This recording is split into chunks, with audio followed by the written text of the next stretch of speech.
kynnum glæsilega nýja samlokusíma frá Samsung, Galaxy Z Flip 7 og Galaxy Z Fold 7. Kynntu þér málið á samsungmobile.is.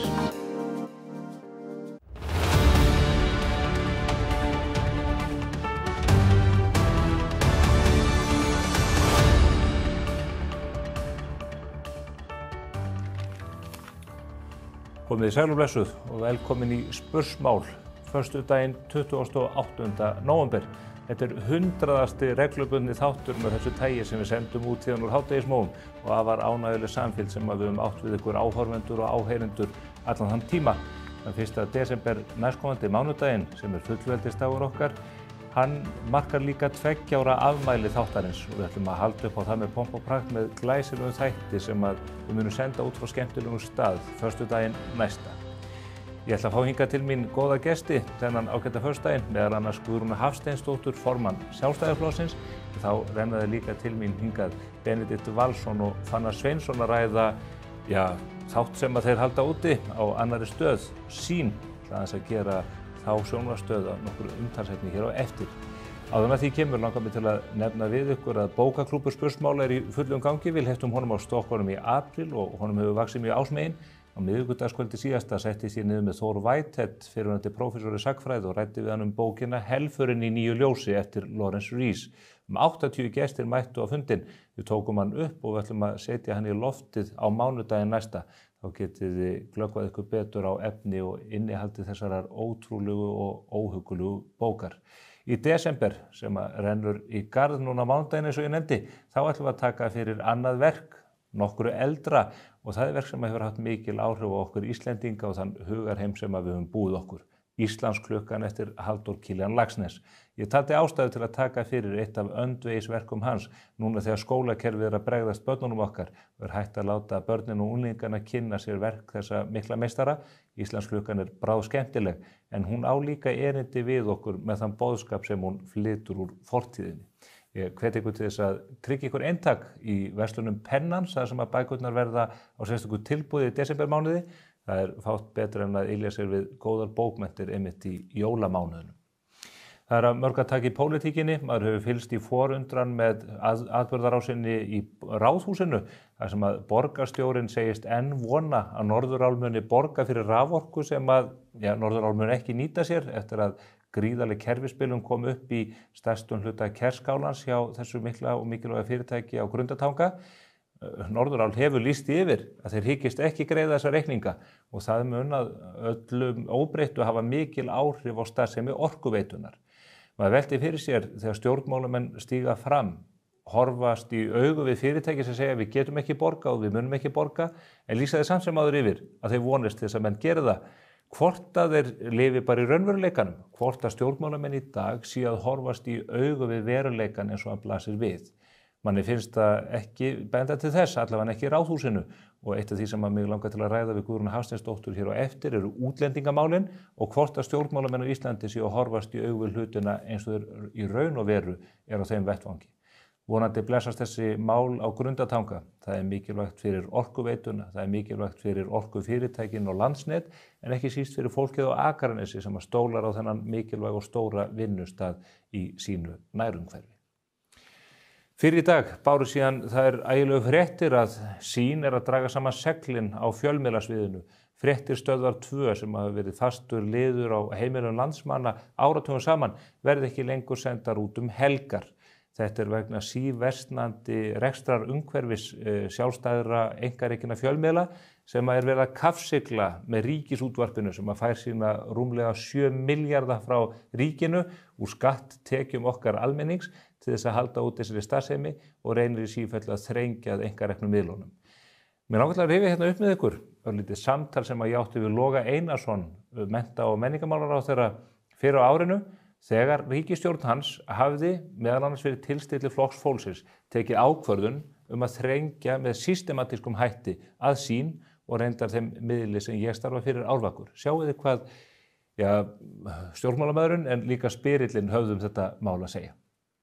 En þú veist, Logi, jafnvel og ég, að það hafa verið uppi mikla draugasögur það, til dæmis að Fréttastofa Stöðvar 2 muni leggja upp laupana. Menn eru skítræddir að þeir miðlar verði skrúfað niður vegna þess að það fyrirtæki á markaði sem sér ekki hagsinn í að reka þessa einingu áfram.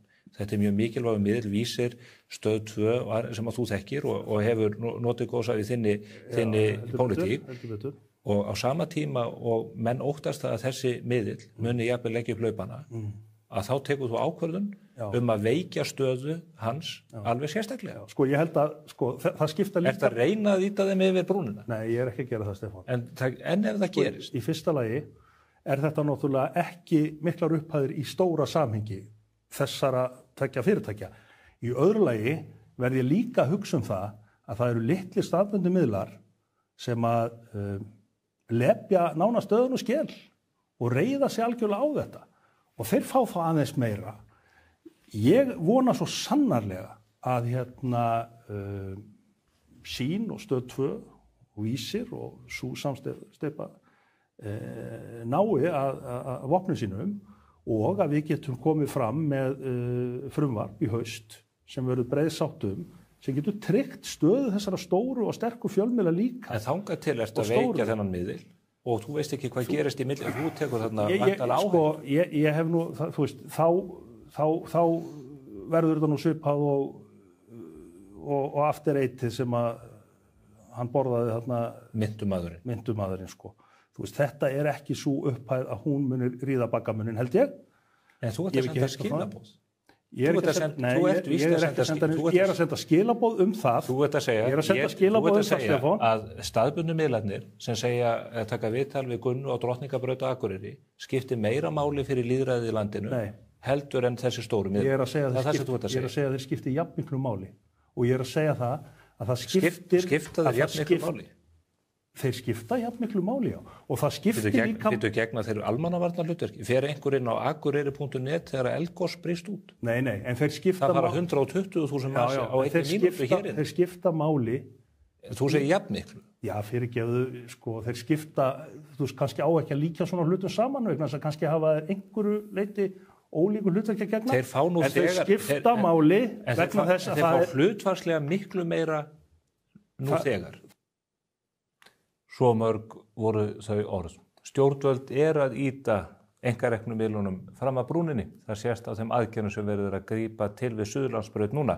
Núna stöndum við uppi með það að helgar það aðeins ríkið sjálft sem að flytur okkur sjónarséttir, ekki einkarekin miðil sem í samkeppni við það gríðarmikla bákn.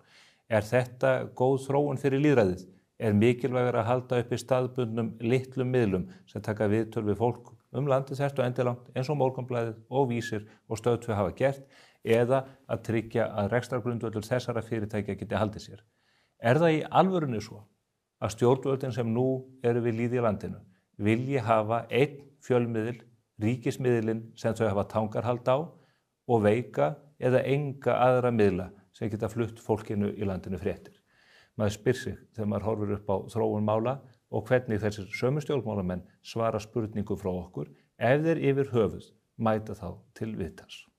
Þetta ekki gott. En við ætlum að eiga hér gott samtal við fyrrnefnda gesti og Guðfinnu Kristínu Bjarnadóttur sem ætla líka að ræða við fæðingarorlofsmál hér í lok þáttarins. Fylgist þið með. En áður en að því kemur þá það Ásthildur Hannesdóttir, kollegi minn, sem ætla að ræða við ykkur pólitíkina eins og hún birtist okkur á samfélagsmiðlum í vikunni. Fylgist þið með.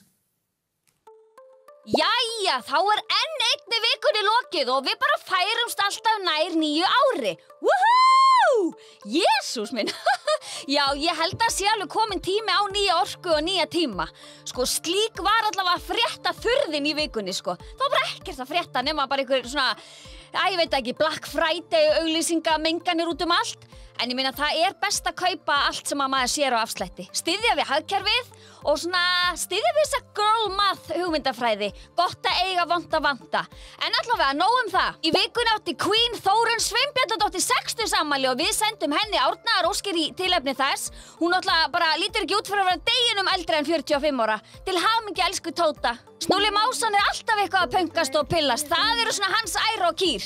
Hann sendi okkur öllum vænapillu á dögunum þar sem hann bað okkur vinsalegast að fara að tala eins og fucking alvöru Íslendingar.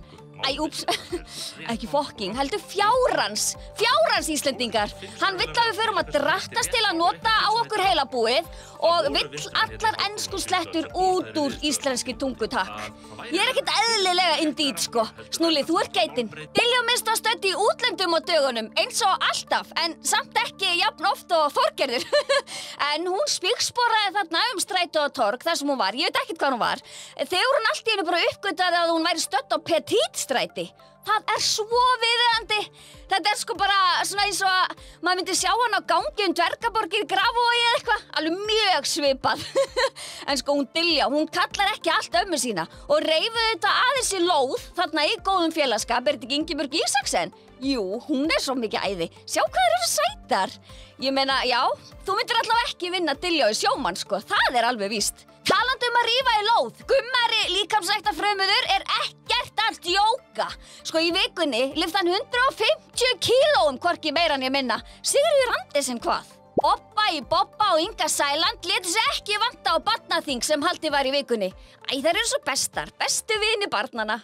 Inga fór líka mikinn á samfélagsmiðlunum og lét hún liði sem hefur verið að véfengja hana hitt og þetta. Bara heyra það. Ekki halda að hún sé ekki að verja víið, sko. Ha? Það það eina sem hún gerir alla daga, allan ársins hring. Skammist ykkar bara. Fólk verður nú bara að fá að sníða sér skatt eftir vöxtum hérna, sko. Og það gerir Inga betur en flestir. Simmi Dabbi sagði okkur söguna af Sjálfstæðisflokknum og Valhöll þegar hann deildi fasteignaauglýsingu fyrir Háaleitisbraut 1 með alþjóð. En Háaleitisbraut 1 einmitt Valhöll. Æ, hann svo góði vinur. Hann vill auðvitað bara fasteignin seljist sem allra fyrst og fari helst á yfirverði. Best slípaðasti demanturinn hans okkar. Það var suðrænt og seiðandi yfir sjálfu kónginum í vikunni. Hann mætti sko í alvöru spænst partí í Iðnó og bar auðvitað af langmesta krútið. Svo stilti hann sér upp með King Mark Rutte, hann að NATO-gæjanum í vikunni og vá, til brosmildari maður en hann. Sko Rutte, meina ég. Sjá sessi, sjá hann glaður alltaf. Kay Frost tók glöð á móti Mark Rutte og athygli vakti hvað hann var geggjuð til fara við móttökurnar. Sjáu hana? Já, það sést sko alveg hverju drekka Kristall. Og nei, þetta ekki all. Hérna sko, já, aðeins meira af Mark Rutte gæjanum. Vá! Það grínast með þessa móttökur eða? Veistu það? Tokka Gunn. Hún greinilega bara einhver algjör kalla segull. Þetta atriði bara eins og klift út úr einhverju rómantískri gamanmynd sem gæti mögulega heitið Ást og endurfundir, kortur í slella eða eitthvað álíka. Nei, ég segi nú bara svona. Æ, hún bara svo ótrúlega velkoming manneskja, hún Þorgerður. Hún bara, já, alltaf eitthvað svo innileg og góð. Bara vertu velkomin, Rutte. Jón Pétur Simsen búinn að fá sér fullsatan að þessu fáránlega einhverjarkerfi sem viðhaldið hérna í öllum grunnskólum landsins. Ég meina halló kalló bimbo, ekki allt í lagi ynda brainhasjá fólki eða? Það farið að meta einhvernir með einhverjum sokkamælingakerfi. Öklasokkur, íþróttasokkur og drullusokkur. Nei, vitið það, nú okkur Jóni Pétri öllum lokið. Blóm og kransar afþakkaðir. En góða helgi og njótið hennar vel. Fyrst í aðvent á sunnudaginn, muna kveikja á kertinu.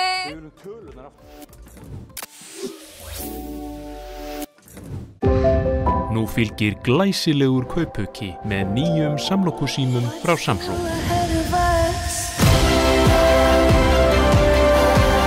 Kynntu þér málið á samsungmobile.is. Klæddu bygginguna í stíl með álklæningu frá Límtré Vírnet. Íslensk framleiðsla, nýsköpun og áratuga þekking. Kynntu þér möguleikana á limtrevirnet.is. Alrafmagnað og margverðlaunað úrval Kia. Komdu og reynsluhættu. Askja. Ég bara afgreiddi þetta allt bara í einhverju 2 ferðum í A4. Spil í möndlugjöfina og fyrir spilakvöldið og þú veist, gjafir fyrir alla krakkana í stórfjölskyldunni. Sköpum samverustundir jólin. A4 fyrir skapandi líf.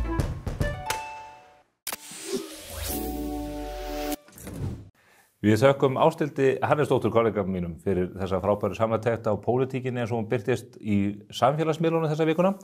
En talandum samfélagið, hingað eru konur menn sem að rýna það með sínum sérstaka hætti. Það eru þeir Fannar Sveinsson og Benedikt Valsson. Þeir halda nú úti áhugaverðum og skemmtilegum þætti á föstudagskvöldum á Sýn sem að nefnist Gott kvöld. Góða kvöldið, strákar. Já, góða kvöldið. Já. Hvað segir þið gott?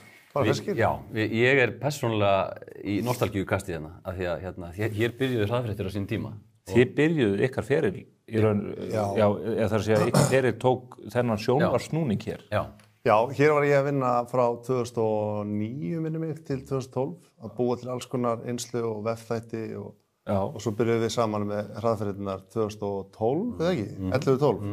Já, sem endaði svo reyndar upp á RÚV, en þannig að við hefum unnið mikið í þessu stúdíói og okkur þykir mjög vænt Mokkan og það fólk sem hér vinnur, sko. Já, þetta er orðið aðeins þunglamalega eftir að þið fóruð. Já. Alvarlegri undirtónn, eða ekki? Nei, ég sko...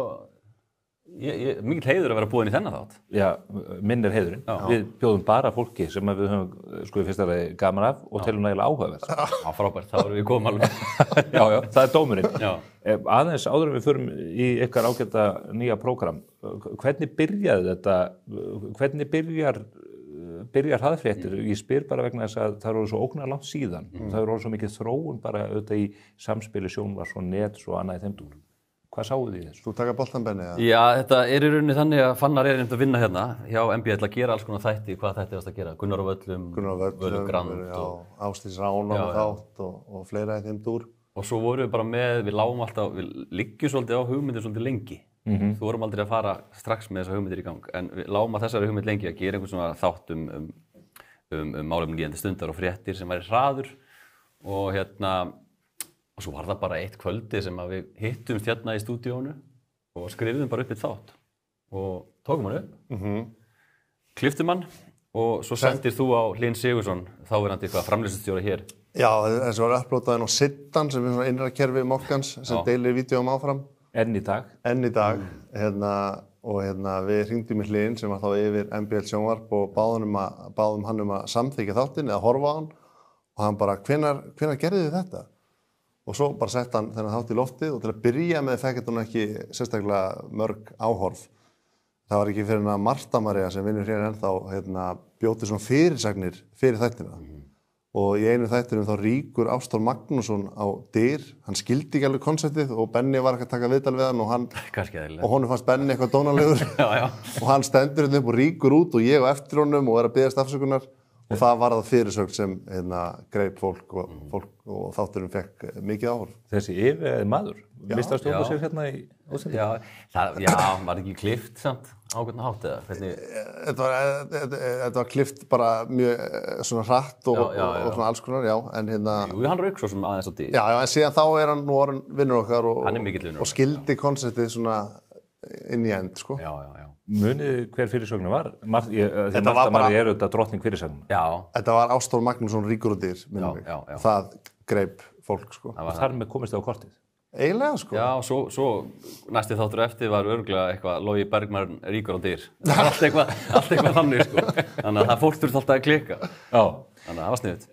Þið þetta hafi komið mjög víða við í framleiðslu á áhugaverðu efni og eiginlega bara fyrir alla stóru aðrana, líka fyrir Síman og annað. Nú eru þið búin að hleypa stokkunum þessu stóra verkefni hjá Sín. Segið mér aðeins, hvað ætlist þið fyrir? Sko, þetta er bara skemmtiþáttur, spjallþáttur, svona kannski spjallþáttar sem fólk þekkir að utan eins og Fallon og Jay Leno og þessi þættir. Þetta er bara svona late night, afsakið ensku sletnar, en svona late night þáttur, Benni. Já, þetta er bara þannig þáttur en við vildum gera það með einhvern veginn okkar nefi. Þannig að þú veist, hann er stuttur í styttra lagi. Það er gagnrýnin sem að fær kannski, þetta er á stutt, en það er bara fínt. Maður rétt sestu niður, búin að opna sér bjórinn og þá er þetta búið. En okkur langar samt svona, ef við þróum þáttinn kannski segjum á næsta ári, okkur langar að hafa hann lengri. Það er svona stefnan, sko. Það er líka gott að halda fólki dálítið hungruðu á milli vikna. Já, en ég er svona 45 mínútur verður svona fullkomin lengt, held ég, sko. Og bara alls konar gestir sem koma í þættina og við höfum kynnst mikið á þessu fólki í gegnum árin, þannig að það er svona, Já, og líka bara í ljósið þess að þú veist, við gerum hraðfréttir rosalega lengi og þar er maður kannski meira í miklum grínfasa og þar er ég stjarnan og er erfiður og þver í settinu, skilur. Þannig að það er gaman að gera eitthvað öðruvísi. Við náttúrulega erum líka með podcast þar sem að við fórum meira í þá áttina að vera bara einlægir í 45 mínútur og talaði fólk. Einhver að hlusta á það? Örugglega ekki, ég veit það ekki. Það er nú einhver hlustun, það er í góð lagi, sko. Þið eru líka með hljómsveit, mér finnst það alltaf, og þetta er alvöru band, það bara, það úr og grúir af frábærum tónlistarmönnum þarna baka til. Heldur betur. Það var eitt af þessum við settum líka svona ákvæmlega að gera svona þátt, að hafa hljómsveit. Þó það sé kannski kosta eins meira eitthvað, þá bara býra svo til gott væp og stemningu. Þannig að þeir geta alltaf gripið í eitthvað og spilað eitthvað bara hvenær sem sko. Já, það býr til aðra dýnamík. Já. Hvernig fyrir ykkur að fá fólk í þáttinn? Ég hef séð til þess Inga Sæland kom til ykkar, mér hefur þetta lengi dreymt að fá hana hingað, allavega í svona 1 ár, en er þið með númerið hjá henni? Já, reyndar erum við með númerið hjá henni, sko. Við erum náttúrulega byggt upp gott traust í gegnum árin með þessu fólki. Reyndar var Inga svolítið erfið eftir hún var settist í ríkisstjórn, sko. Ég held að það sé ekki henn að kenna. Ég held að það sé meira bara... Sé aðstofamennir? Já, eða bara einhvern veginn, það sem ekki fyrirtæki verður á þeirra. Að hún kannski hefur ekki, ég veit það ekki. Ég var alltaf að senda henni á Facebook, gera það einn, reglulega. Hvað segirðu? Fæ stundum svar, stundum ekki. Þú ert í viðstöðulausum dagskiptum við þína framtíða viðmælendur. Já, það er svolítið þannig. Já, ok. Þið að keyra þetta inn í nýja árið? Já. Er það ekki? Jú, þetta er í gangi alveg út febrúar og á hverjum föstudegi og bara, nóg að gestum og nóg að gera og svo Fannar alltaf út í bæ í einslögunum sem að brýtur þetta upp sem líka gaman. Það þín sérgrein? Það mín sérgrein, sko. Það engin Íslendingur þraut þjálfari í því? Ég segi það nú kannski ekki, en Hvern gætirðu nefnt? Ég veit það ekki. Í einslagagerð? Kannski bara... Er það ekki bara rétt og fallist á þessa yfirlýsingu? Jú, veist það, þetta segja það. Já, takk Stefán. Og biðjast afsökunar? Já, ég biðjast afsökunar. Jú, það er gaman að búa til svona léttleika, eða svona létt innstöð með fólki og sína nýja hlið á fólki í pólitík og bara öllu fólki, sko. Og svo Sveppi líka með okkur sem líka gerir þetta allt betra. Það er rosalega gott að vinna með honum, bara í handritagerð og brainstormi og svo er hann mjög svona... Það hefur góð áhrif á settið. Hann er bara þannig maður. Já. Það er alltaf létt og skemmtilegt og það er allt úr góðri átt, sko. Það er aldrei neitt svona einhver óskiljanlegur undirtótt sem maður getur lesið í. Nei. Föstudagar, fólk að koma þreytt heim á vinnunni, sest niður sjónvarpstækið, vill komast í léttmeti, heilaleysi, hvað þú vill kalla það. Það hefur verið einokun á þessum markaði. Gísli Marteinn Baldursson á RÚV hefur verið með föstudagskvöldin, vikan með Gísla Marteini. Honum hefur tekist hið ómögulega að gera þáttum í umdeild. Það er fullt af fólki sem er þreytt á þessu, ekki síst að því að viðmælendur koma allir úr sömu áttin og þetta er alltaf sama liðið og annað í þeim dúr. Er þetta einhverju leyti ég segi ekki til höfus þessu þetta, en funduð þið fyrir því að það væri gat á markaðnum út af þessari óþreyju gagnvart þeirri framleiðslu? Sko, okkur er lengi langað að gera svona þátt, að hann hafi endað á sín er rauninni bara hrein tilviljun, sko. En jú, maður alveg fundið fyrir því að fólk vill kannski hafa eitthvað annað að velja og ég held að það sé bara mikið þakklæti með það, bæði hjá gestum og áhorfendum. Þátturinn okkar er kannski ólíkur Gísla, það er kannski svona meiri léttleiki kannski svona í... Já, við erum heldur ekki bundnir við vikuna eða fréttir vikunar. Meira manneskjan? Já, okkur langar meira bara að gera eitthvað annað. Fólkið sem er mætt á staðinn að hafa Já, og það er ekkert sem að má tala um allt í rauninni. Þannig að Nei, ég meina að þú veist, það er bara flott að það sé fleiri svona þættir í gangi og Gísli er góður vinnur okkar og hefur gefið okkur fín ráð gegnum tíðina og það er allt gott á milli okkar, sko. Já, ég bara geng út frá því. Eigum við vona á óvæntum uppákomum í vetur, þegar maður sest niður svona föstudegi, er þetta eitthvað sem þarf maður að setja sér í stellingar eða getur maður algjörlega að halla sig aftur og... Nei, það er líka, sem við tölum þetta er svona þáttur sem allt getur gerst, sko. Þannig eins og þætturum sem er í kvöld, er þetta ekki sýnt á föstudegi? Jú. Að þá ef ég fæ aðeins að spoila, þá mun Sigmundur Davíð og ég förum að hrekkjalúmast upp á Alþingi. Við höfum reynda gert það áður, sko, en þetta er svona aðeins öðruvísi og mun held ég koma fólki á óvart, sko. Ég væri til að sjá Sigmund Davíð í feluleik. Já, það er enda góð. Það er næsta einslag, ég trúi að það verður gert. Við erum eins og mikið að velta fyrir okkur fréttum vikuna. Hvernig þið eru þetta að fást við samfélagi? Þið þurfum vantar að fylgjast almennt vel með. Eru þið með vökult auga á svona samtímanum í nærsýninni þar? Svona upp og niður eftir hvernig landið liggur. Við erum með 6 börn samtals. En þó ekki saman? Nei, að vísu ekki, en maður ásóldi meira í börnunum hans. Versus annara manna börn. Já, svolítið þannig. Það eru 3 og 3. Það er 3 og 3. Og 2 mjög lítil. Og öll mín eru búin að veiki í vikunni, þannig að ég veit ekkert hvað að gera, sko. Þú ert alveg út af þig? Alveg út af þig, sko. Mín voru veiki 2 vikur. Þannig að það var engin leikskóli í 2 vikur. En komið sterkinn núna mánudaginn. Þetta svona ný tegund af manflu, þegar menn eru farnir að krenka sig eða opna sig í viðtölum vegna veikinda barna sinna. Já. En þetta okkur erfitt. Það alveg, þetta challenge. Ég bara bið áhörundur að íhuga það vandlega hvers konar áraun þetta hefur verið fyrir þessa menjar. Já, segjum við, en konunar okkar mestar hrósi skilin. Já. Það standa vaktina. Svo sem vika með ýmsum tíðendum, en eitt af því sem við erum að horfa inn á núna, nú desember að ganga garð, maður heyrir að flokkarnir eru farnir að huga mikið að sveitarstjórnarkosningunum.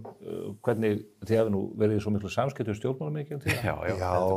Hvernig haldið að þessi kosningavetur eftir að leggja sig? Það er svo stutt síðan voru kosningar einhvern veginn. Já, tvennar kosningar. Forseta og þingkosningar. Við gerðum ekki þætti kosningar senast. Jú. Forsetakosningarnar og líka bara alþingiskosningarnar. Þannig að ég veit ekki hvort að fólk sé almennt orðið kosningaþreytt. Ég átta mig ekki alveg á því, sko. Hvenær eru kosningar núna? Bara í vor. 16. maí. 16. maí, ok. Já, mitt. Já, sveitarstjórnarkosningar, það ég svona minna pæli því einhvern veginn svona dag frá degi. Fer ekki eitthvað aðeins minna fyrir því, eða hvað? Já, það að verða upptaktur borginni, það menna velta við sig hverju verða oddvitar í borginni. Já. Þið munum nú eftir Hilmari Gunnarsinni sem var hér með barnablaði meðal annars á Mókanum, með Mósvelling. Já, hann er að tengja sig í pólitíkina. Það bara geggjað. Hann er að bjóða sig sem oddviti fyrir Sjálfstæðisflokkinn í Mosfellsbæ. Já. Okkar maður. Það hefur reyndar engin potað í okkur. Ég ofta að hugsa það, sko. Ég var einmitt að velta yfir, en nú leita flokkarnir yfir logandi ljósi af fólki sem bæði þekkt og skemmtilegt og ég held að þið uppfylli nú báðar þær kríteríur. Já, kannski. Ekkert verið að Sko, það bara svona martröð að vakna. Ég myndi vakna upp á Alþingi á morgun og ég var að vinna þar eða þetta bara mín versta martröð, sko. Ég fyrir að hrekkjalómast alla. Já, reyndar, sko. Með Sigmundi Davíð. Já. Það bara þetta að hafa skoðun á öllu, sko. Mér finnst ég ennþá svo ungur að ég svona veit stundum ekki hvaða skoðun ég hef á hinn á þessu. Jú, það má moka meira og það má passa það að börn fái pláss á leikskóla og eitthvað svona, en þegar kemur að svona erfiðum stórum málum að þá ég stundum bara eitthvað, ég veit ekki hvað mér finnst þetta. Þið viljið halda ykkur í hennum óbærilega léttleika? Já. Kannski það meira þannig, sko. En ég vil líka hugsa hvaða málefni verður sett á oddi núna? Er áfram bara borgarlínan og leikskólaplássið? Hvað málið með leikskóla? Ég skil þetta ekki. Eins og ég segi stundum, þeim tókst að senda mann til Tungsins 1969. Af hverju ekki hægt að útvega nógu mörg leikskólapláss í Reykjavík? Hækka launin held ég bara, sko. Ég held að vanti bara starfsfólkin á leikskóluna. Er það málið? Þeir eru líka miklaðir, gjarnan, sko. En þú ert nú stjórnmálafræði menntaður, sko. Þú ert nú að vita eitt og annað, sko. Í stjórnmálafræði? Já, og fjölmiðlafræði. Þú ert að meina þetta? Ég er að meina þetta, sko. En líka þú ekki beinast við að þú farir í framboð? Fyrir hvaða flokk myndur þú farir í framboð? Nei. Vissi að það kemur eitthvað svona frá þér. Já, það nú það, sko. Nei, ég hef kosið alls konar í gegnum tíðina og það einhvern veginn. Nei, ég finnst fínt að vera bara óflokksbundin alveg. Já. Held ég ætti að halda með það, sko. Er það ekki bara atvinnunar vegna? Jú, ég held það, sko. En þú Fannar, hvað? Jú, það er sama svar á Benni, sko. Við höfum aldrei verið bundnir einu flokki, sko. Okkur þykir mjög vænt fólk bæði til hægri og til vinstri og í miðinu og allstaðar, sko. Og það er svolítið það sem við tökum líka úr eins og bara hraðfréttum, að við komum staði, þetta fólk oft mjög umdeilt og það skrifaðir alls konar hlutir hin og þessa. Ég vil segja að 99,9% af þessu fólki er bara æðislegt fólk, sko.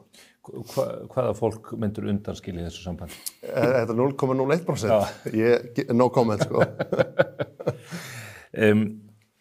Talandi það, ég meina þegar verið í allskis uppákomi, ég hef oft hort á ykkur sérstaklega í þessum heimsóknum út bæinn, upplifað mjög svona óþægilega tilfinningu að vera að koma fólki, kannski ekki opna skjöldu en í aðstæðu sem það er ekki vant. Já. Hvað er það rosalegasta sem að þið hafið upplifað þess að hefur hurðskollin nærri hælum? Nei. Mér brá svolítið, maður stöðum að bregða það Brynjar Níels.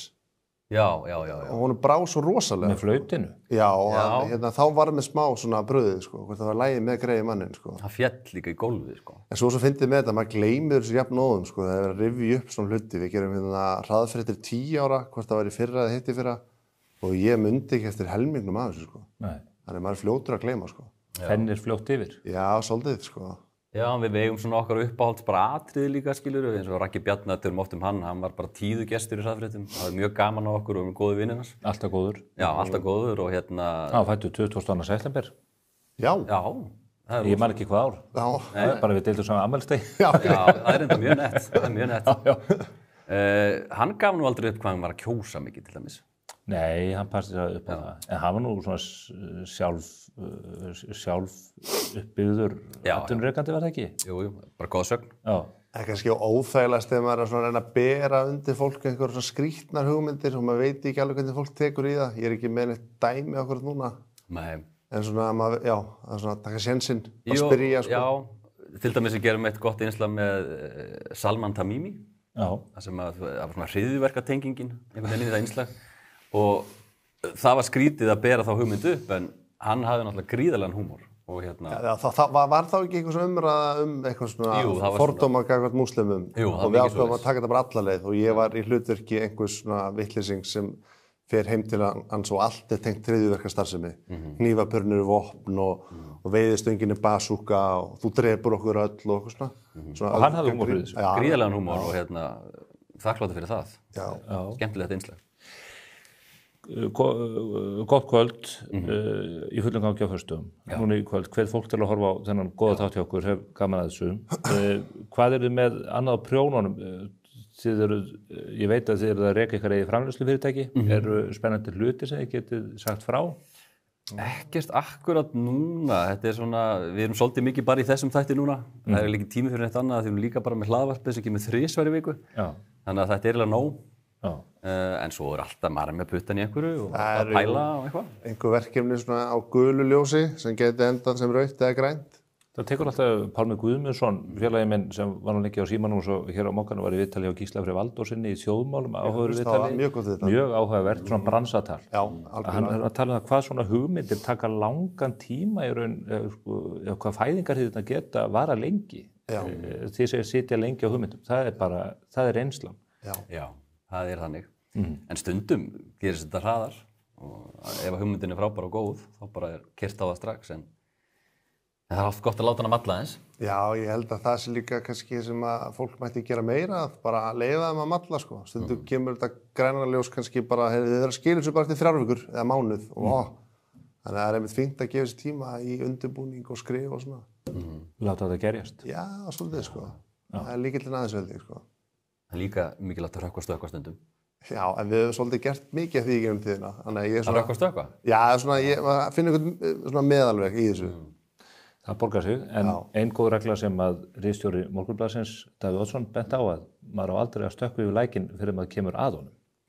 Þetta er góð punktur. Mjög góð speki, sko. Er það ekki? Jó. Við förum með það inn í helgina. Takk fyrir kærlega fyrir komuna. Takk fyrir að bjóða okkur, takk. Hvet ykkur til að fylgjast með þessu þætti í kvöld, alltaf ánægilegt að fylgjast með sprelli gósunum á Sýn núna á föstudögum, en hér handan við hornið er það Guðrún Hafsteinsdóttir formaður Sjálfstæðisflokksins. Hún siglir krappan sjó með flokkinn sem að lengi vel var burðarás í íslensku stjórnmálum, en er það kannski ekki endilega lengur. Fylgjast þið með.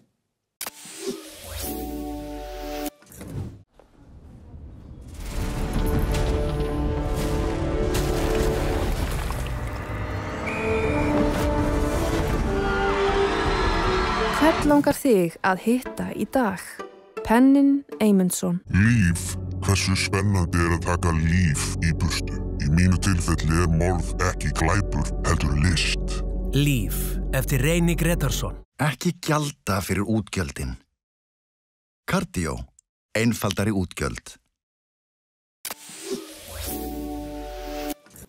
Komið sæl nýju. Við þökkum Benedikt Valsinn og Fannari Sveinsinni fyrir þeirra innkomi hér, frábærir félagar og gamlu kollegar hér af Mokkanum. En hingað er komin annar góður gestur, Guðrún Hafsteinsdóttir, formaður Sjálfstæðisflokksins. Ég ætla að ræða við hann um stjórnmálin, þennan stóra, mikla og gamla flokk sem hún fer fyrir. Velkomin Guðrún. Takk fyrir. Það ekki ósögum sagt, flokkurinn stofnaði 1929, þetta orðin löng og mikil saga. Það eru 9 mánuðir núna á mánudaginn frá því að þú tókst við formennsku í Sjálfstæðisflokknum, barst sigurorð af Áslaugu Örnu Sigurbjörnsdóttur. Hvernig hafa þessi 9 mánuðir verið? Þeir eru búin að vera rússíbanareið og þetta stórt og mikið heimili.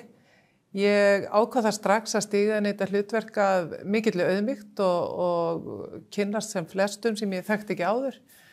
Þetta hefur verið algjört ævintýri.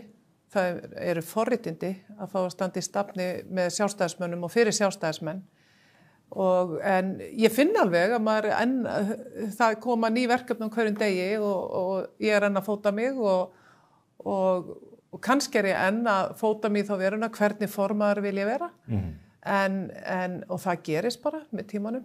En þetta er ótrúlega skemmtilegt og ég er mjög stolt að fá að leiða Sjálfstæðisflokkinn. Þetta er mikil fjöldahreyfing auðvitað. Bjarni Benediktsson fer úr embætti eftir mjög mörg ár. Hann var búinn að vera mjög lengi á valdastóli innan þessa kerfis.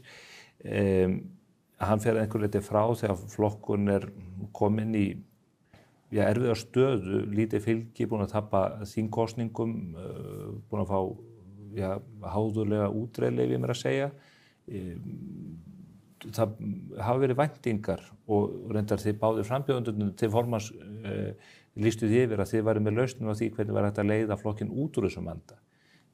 Hefur sömu sýn á það verkefni núna, 9 mánuðum eftir að þú tókst við, eins og þegar þú mættir með fyrirheitin inn á hinn fjölmenna landsfund?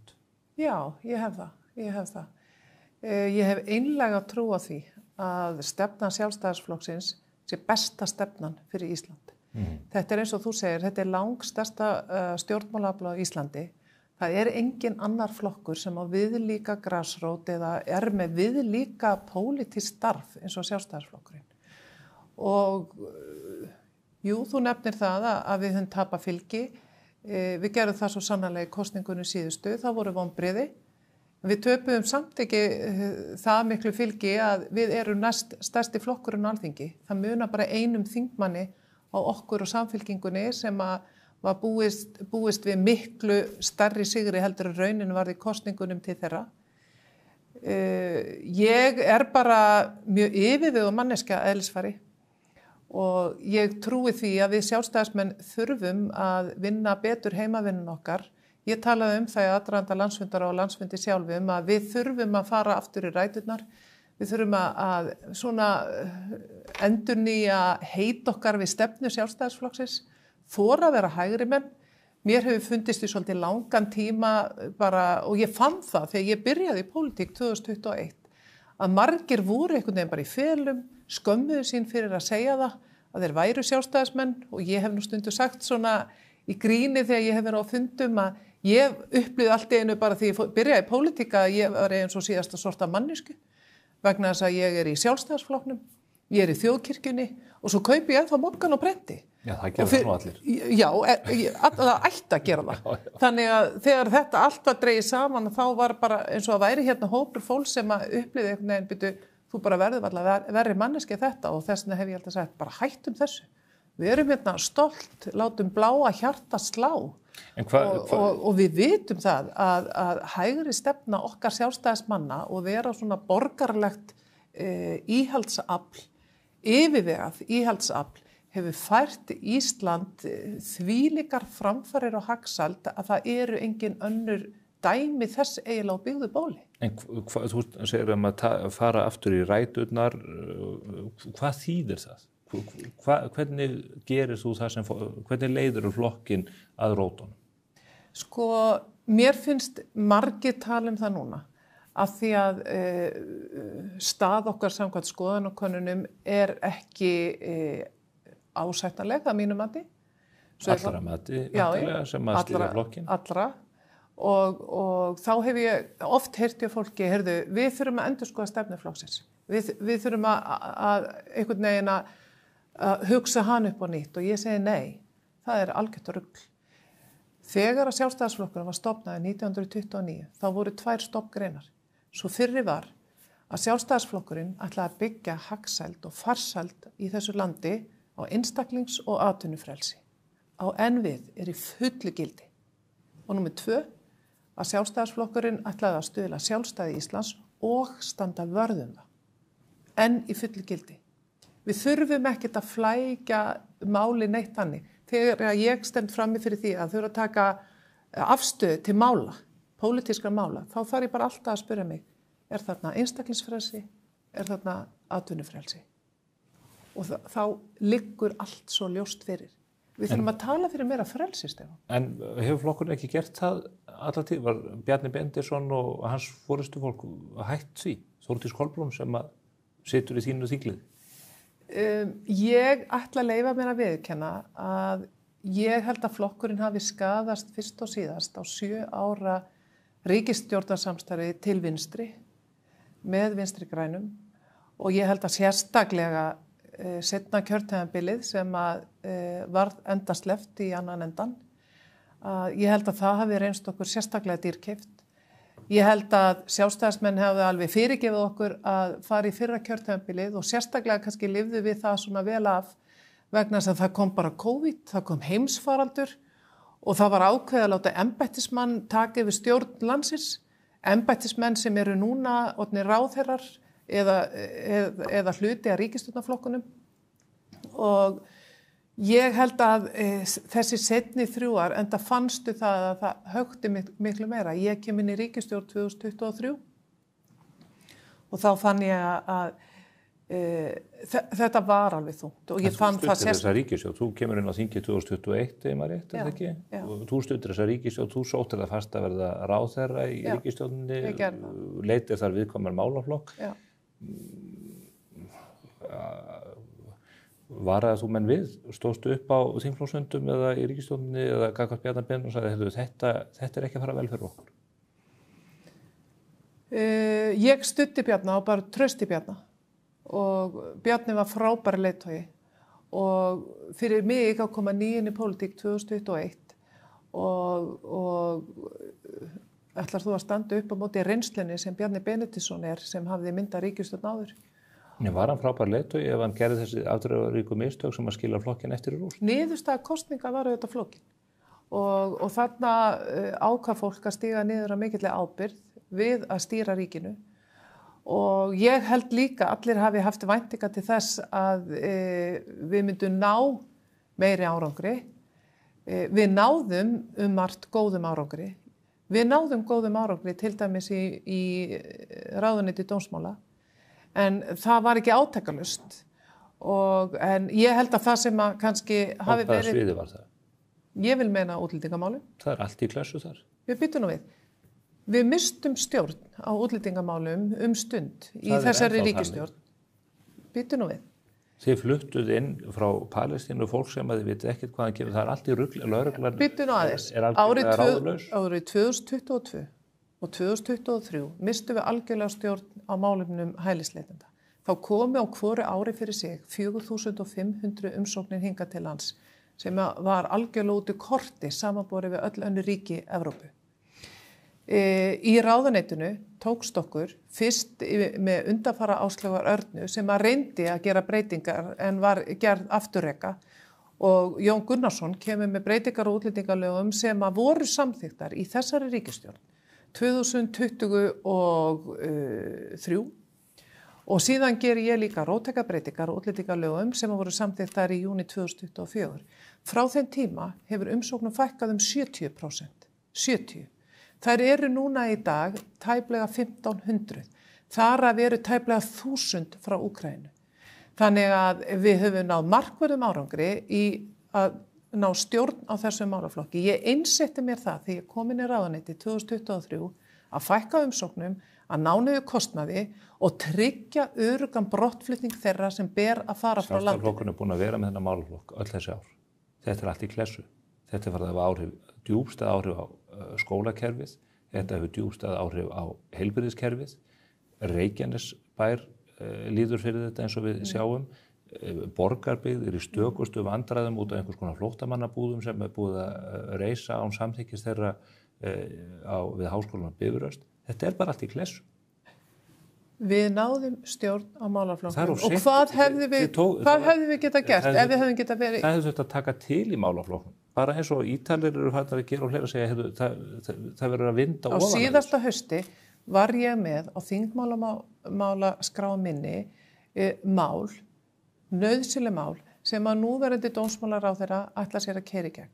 Mér finnst það líka eftirtektarvert, mér finnst það jákvætt og það gott að flokkar sem hafa staðið í vegi fyrir breytingum á Alþingi Íslendinga en sitja nú í ríkisstjórn skuli ætla að taka upp mál sem að við ætlum að keyra í gegn á síðasta þingi.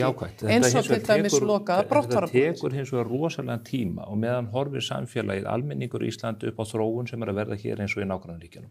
Árum saman, meðal annars undir stjórn Sjálfstæðisflokksins, hafa landamærin verið galopin. Landamærin hafa ekki verið galopin. Þau hafa verið galopin. Nei, það er ekki rétt. Við höfum verið með stjórn á landamærum. Við höfum ekki haft neina stjórn á landamærum sem sést bara á dæmum sem við höfum tekið hér. Það var ISIS-liði, fjöldamorðingi sem gekk laus á Akureyri þar til að hann var fluttur burt í sértækri aðgerð ríkislögreglustjóra sín tíma. Fyrst og síðast, Stefán. Við höfum upplýsingar hér menn með tengsl við Islamic Jihad og Hamas-samtökin sem lögregla hafði ekki hugmynd að væri hérna. Stjórnvöld bera ábyrgð á því að landamæri séu trygg og að almenningur á Íslandi séu öruggur. Það hefur ekki tekist. Hvorki hjá núverandi ríkisstjórn, né ríkisstjórnin sem að þú sast í. Vandamálið til dæmis með þennan gríðarlega fjölda hælisleitenda sem hinga koma árunum 22 og 23 hafði í raun ekkert með landamærin að gera. Fyrst og síðast var þetta það að við vorum með galna útlendingalöggjöf. Við vorum hér með sér íslenskar málsmeðferðarreglur sem ekkert annar ríki í Evrópu er með. Þannig að við urðum segull hingað, við vorum með til dæmis allt annar og miklu veikari umgjörð í kringu fjölskyldusammenningar. Hver setti þessar reglur? Nú kem ég að því. 2016 var ákveðið á Alþingi Íslendinga að semja ný útlendingalög í þverpólitískri sátt, Stefán, allra flokka. Og þú veist það, jafnvel og ég, að þegar þú leggur að stað í svona vegferð að þú endar í lægsta samnefnara. Ótta proppið fór fyrir þess að nefnd á bestaflokknum ef ég maður rétt. Þarna voru mistökin gerð á Alþingi Íslendinga fyrst og síðast. Við héldum einhvern veginn að við getum verið hér á norður héra með allt öðruvísi útlendingalöggjöf heldur en öll löndin í Evrópu og þar að leiðandi urðu við svo veik fyrir hvað maður að segja, þessum fjölda sem að ákvaða komingu og gleymdu því ekki að í kringum þetta hælisleitendakerfi er bara mjög mikið líka skipuleg glæpastarfsemi. Þar sem að það er flætt hingað inn í landið, lögreglan er að fást við þetta og það er mjög alvarlegt, það er mjög alvarleg staða og við verðum að gefa lögreglunni tækifæri til þess að starfa hér og vera með sömu heimildir eins og lögreglun hefur í löndunum í kringum okkur. Þannig var það ekki. Þess vegna var það mikið ánægjuefni á síðasta ári þegar að okkur tókst undir minni forystu í dómsmálaráðuneytinu að keyra í gegn breytingar á lögreglulögum sem að Björn Bjarnason lagði fyrst fram og Alþingi Íslendinga hafði alltaf komið í veg fyrir og meðal annars Vinstri grænir á síðasta kjörtímabili að lögreglan gæti starfa hér með sömu heimildir eins og lögreglan í löndunum í kringum okkur. Hvernig höldum við að við getum einhvern veginn ráðist eða ráðið við skipulagða glæpastarfsemi ef að lögreglan hér á að keyra á Austin Mini og meðan að lögreglan hér í löndunum í kringum okkur er á RAM eða einhverju súbeti eða skriðdrekum. Við erum búin að vera ótrúlega barnaleg í því allt of langan tíma að halda það að við séum eitthvað aftengt því sem er að gerast í heiminum eða löndunum í kringum. En dómsmálaráðuneytið hefur allan að tíma verið undir stjórn Sjálfstæðisflokksins og þess vegna spyr ég, eru einhverja líkur á því geti endurheimt traust almennings í þessu ljósi? Nú er miðflokkurinn að sópa sér fylgi, hefur verið mjög ákveðin í þessum málaflokki. Hvernig getur þú sannfært fólk það að þetta verði í lagi núna? Fyrst að þetta var í klessu. Ég var að segja það. 2013, 14, 15, 16, 17, 18, 19, 20, 21, 22, 23 og 24. Ég var að segja það, Stefán. Ég kom inn í þetta ráðuneyti 2023. Ég náði 18 mánuðum í þessu ráðuneyti og 18 mánuðum náði ég að gera breytingar sem var þess valdandi að umsóknum fækkaði 70%. En landamærin eru samt sem áður ennþá opin. Þið senduð heila þotu til Palestínu og fluttuð hér inn stóran hóp fólks sem þið vitið engin deila á. Fjölskyldusameiningar enn í fullum gangi. Þetta hlær að ykkur. Það er búið að þrengja mjög af fjölskyldusameiningum. Þær eru orðnar hvað þingstar hér í samanburði við löndin í kringum okkur. Ég var alfarið á móti því að hér væri verið að taka hér framhjá eða fólk hingað, af því þú ert nú að nefna hérna hópa frá Palestínu, og hvað það heldur þegar einstaklingar hér í samfélaginu voru að fara að landamærunum í Egyptalandi til þess að ná fólki út sem enginn vissi deila á. Þessi hópur allavega sem kom að Ísraelska leyniþjónustan var búin að fara yfir þann hóp og svo að framvegis og var búin að skanna það fólk sem hingað kom. En það gengur náttúrulega alls ekki að hér sé eitthvað samtök sem kalla sig frjáls félagasamtök að þau sé einhvern veginn með mútugreiðslum og öðrum að taka fólk yfir landamæri sem eru lokuð og koma því fólki hér inn í landið. Það gengur engan veginn. Voru þetta mútugreiðslur heldur? Já, ég ætla að leiða því líkum að þegar að fólk hér með einhverja safnanir í gangi og fer með peninga út og að greiða fyrir ákveðna þjónustu eins og einhverju sagði, á einhverju skrifstofu í Kaíró eða hvar sem það nú var, að fyrir hvað ert að borga mjög háar fjárhæðir. Mér langar aðeins, við getum rætt útlendingamálin hér áfram eins og við að gera alla Evrópu og þetta enn í ólestri þó að það sé ekki hægt að fá samtal við blessaðan dómsmálaráðherrann þau mál. Ég vil ítreka það og ég sagði það þegar ég var í dómsmálaráðuneytinu. Það gengur ekki fyrir svona lítið landi eins og Ísland að ætla að taka hér á móti þúsundum hælisumsókna eða mörg hundruð. Ég við að leggja áherslu á það. Við höfum undirgengist alþjóðlega sáttmála eins og flóttamannasamning Sameinuðu þjóðanna að við ætlum að hjálpa fólki sem í alvarlegri neyð og í hættu með lífsitt. Við höfum til dæmis ekki í mörg ár tekið á móti kvótaflóttamönnum sem eru sannanlega með stöðu flóttamanns og sitja einhvers staðar í flóttamannabúðum og komast hvergi. Við leyfðum því að gerast að hingað kæmi fólk sem var jafnvel í einhverjum stóru stíl komið með vernd í öðru ríki.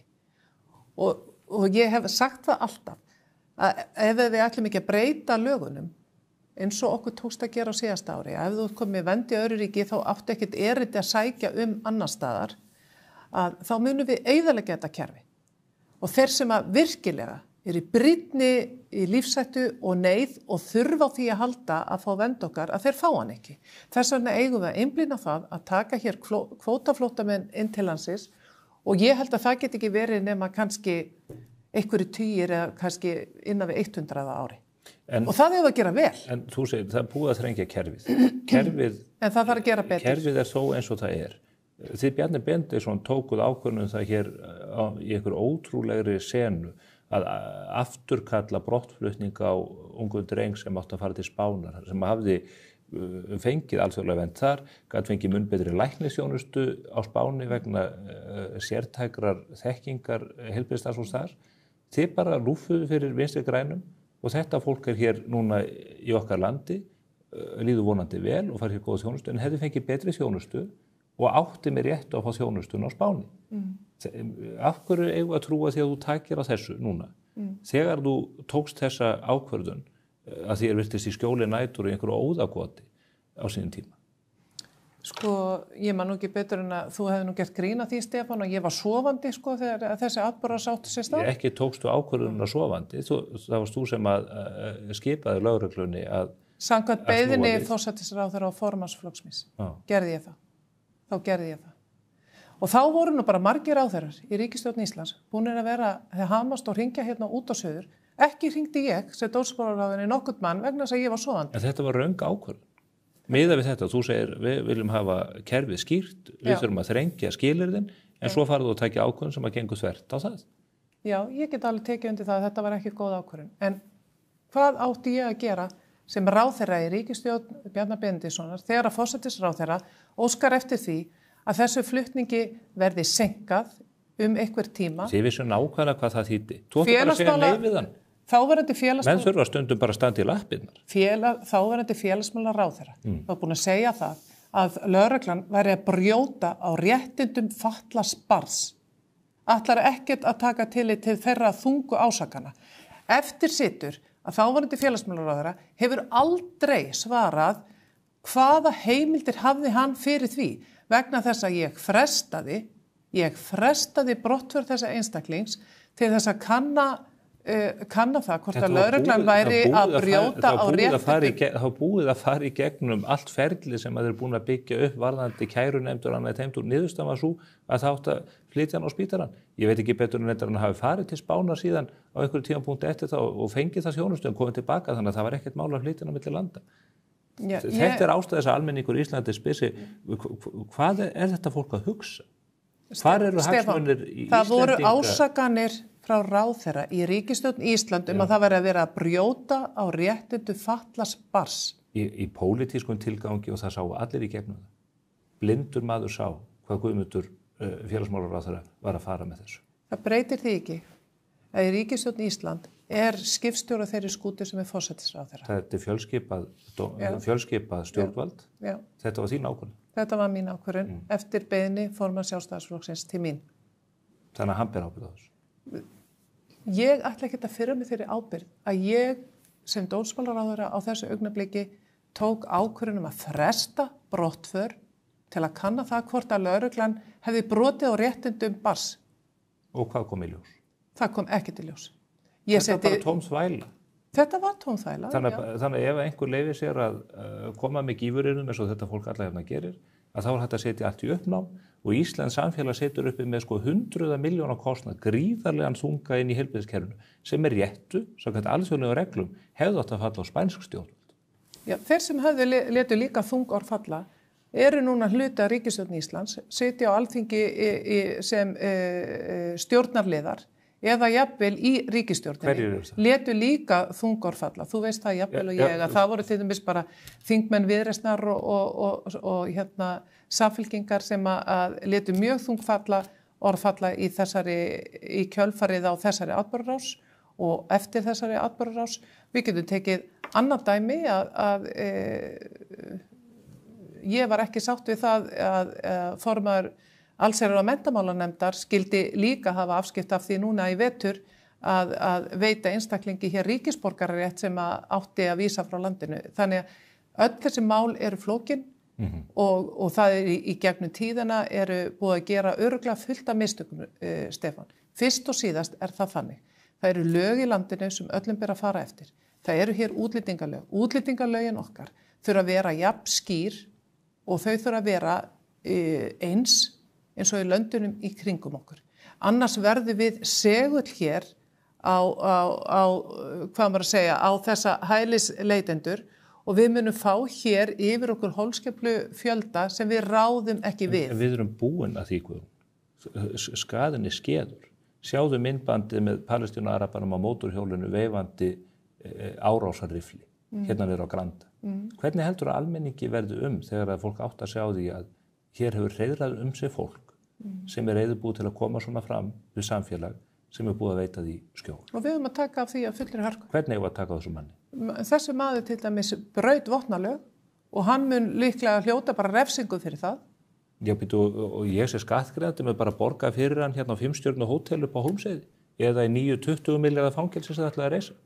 Af hverju sendið þennan mann ekki upp í flugvél og til síns heim og segja bara takk fyrir ekkert? Það mun væntanlega gerast. Nú veit ég ekkert stöðu þessa manns. Ég hef ekki hugmynd það. Ég veit ekkert hvort að þetta sé hælisleitandi og siti hér með vernd frá Íslenska ríkinu til þess að vera hér. Þetta bara maður sem að kemur erlendis frá. Við vitum það. Við vitum það nákvæmlega. Þú veist, veistu að þetta sé hælisleitandi? Nei, ég veit að þessi maður kemur erlendis frá, hann gestur í þessu landi. Eiga ekki verið að skýra línur það að fólk sem svona kemur fram að það getur bara haldið sig einhvers staðar annars staðar. Af hverju eiga Íslendingar, af hverju eiga Jón og Gunnar hérna upp í Árbæið, upp á Akranesi eða hvar þau eru? Af hverju eiga þau ekki að njóta vafans í þessu? Af hverju stjórnvöld alltaf að segja við erum bundið hér alþjóðlegum sáttmálum og hinn á þessu? Nei, Stefán, nú ert þú farin að þvæla öllu saman, sko. Nei. Jú, þú ert að þvæla öllu saman.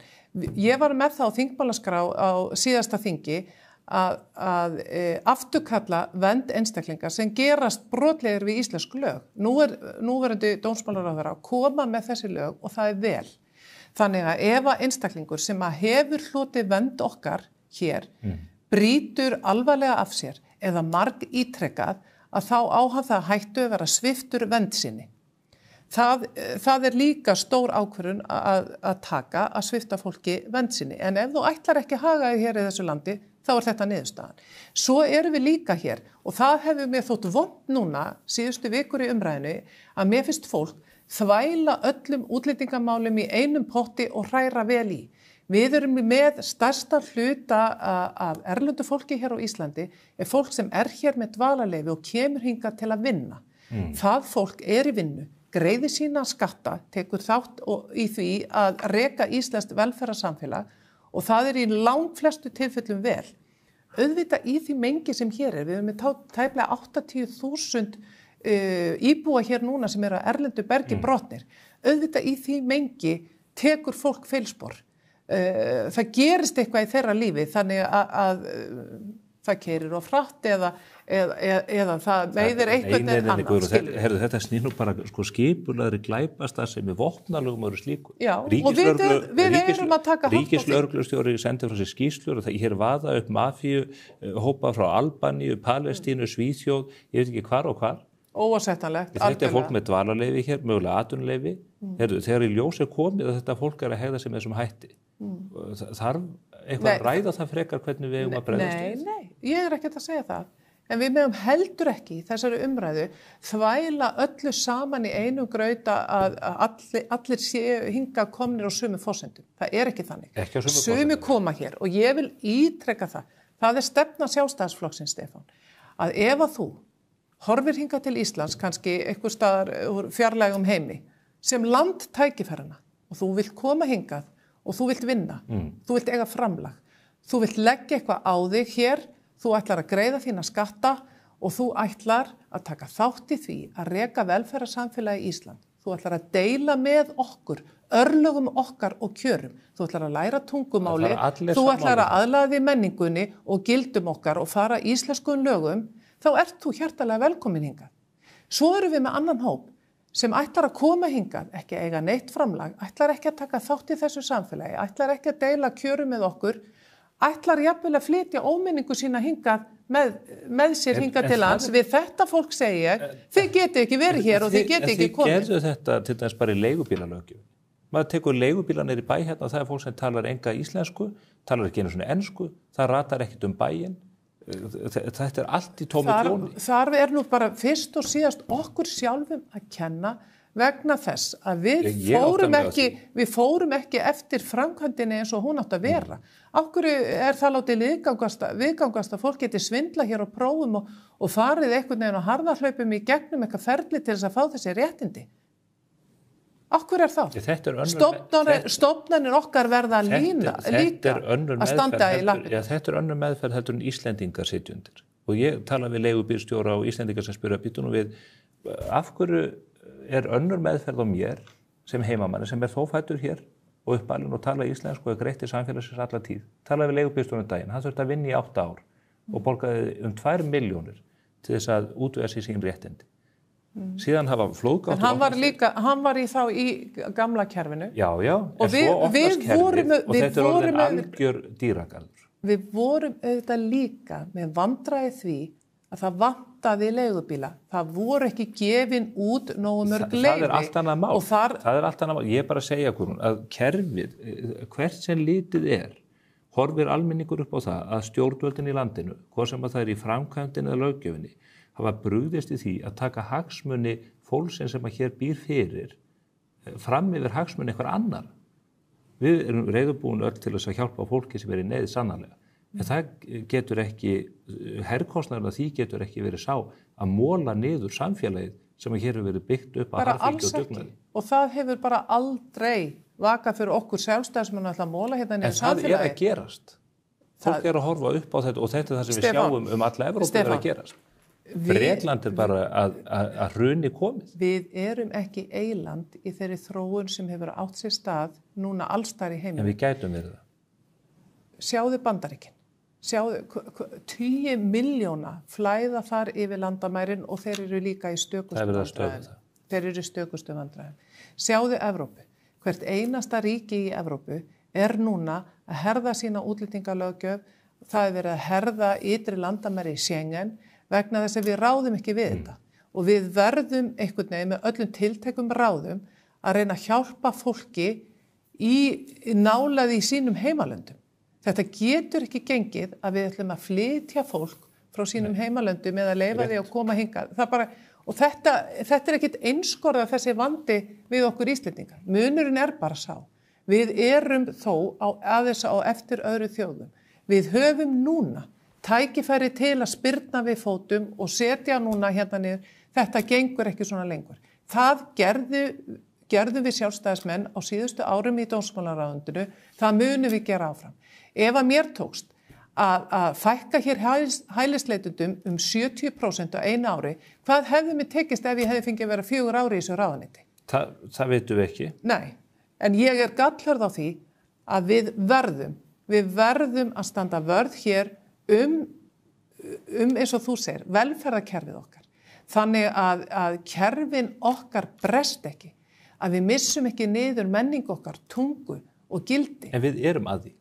Það er punkturinn.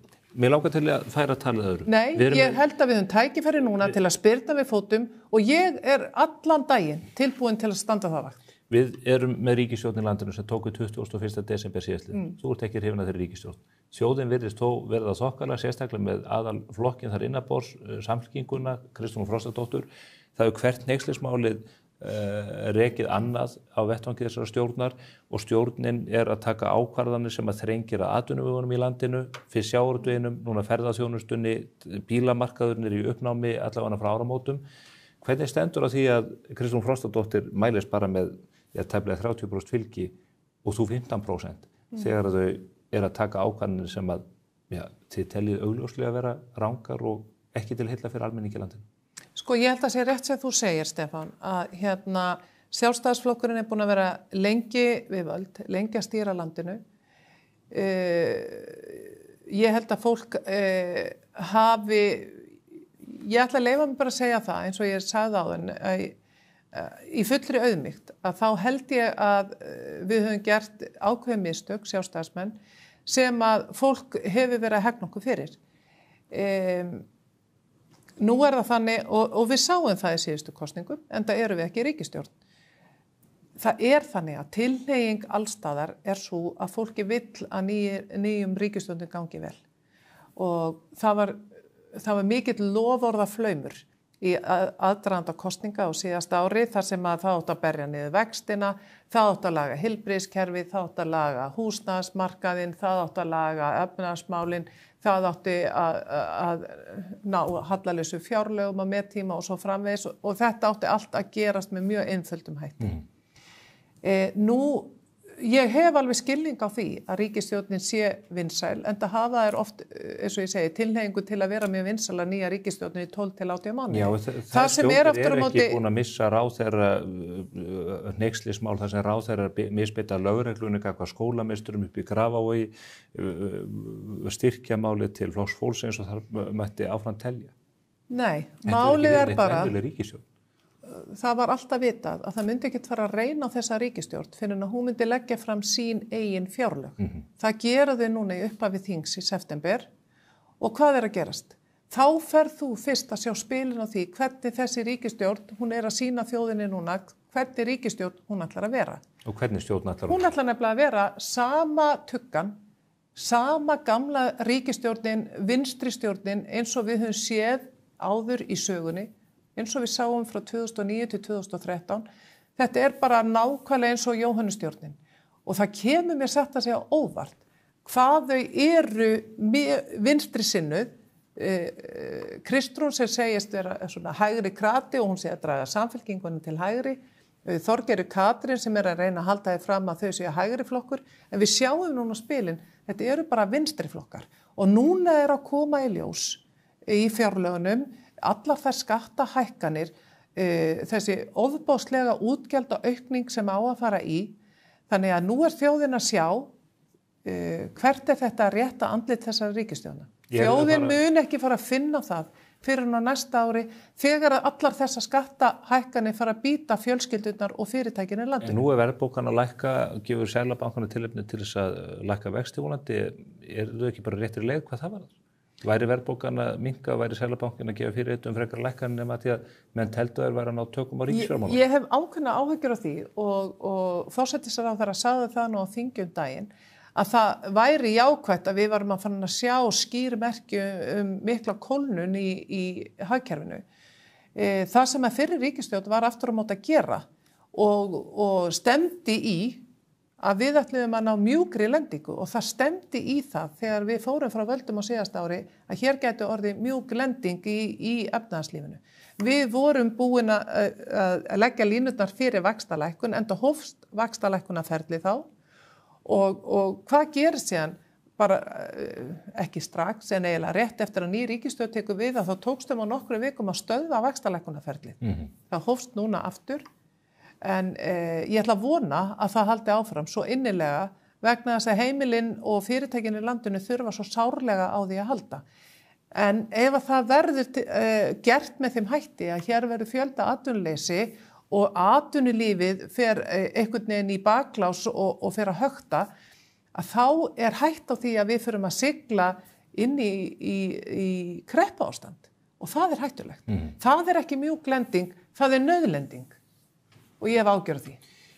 Ég hef ágjörð því að í þessu umhverfi sem nú er, eins og staðan er í heimsmálunum og í efnahagskerfum þjóðana í kringum okkur, þá hef ég ágjörð því að í staðin fyrir núna að við séum að auka samkeppnishæfni í íslensk atvinnulífs og við séum að hjálpa atvinnulífinu til þess að bregðast við þeim ógnunum sem allstaðar eru, nei, þá fer þessi ríkisstjórn stígur hún fram og þá ætlar hún að leggja auknar byrðar á atvinnulífið.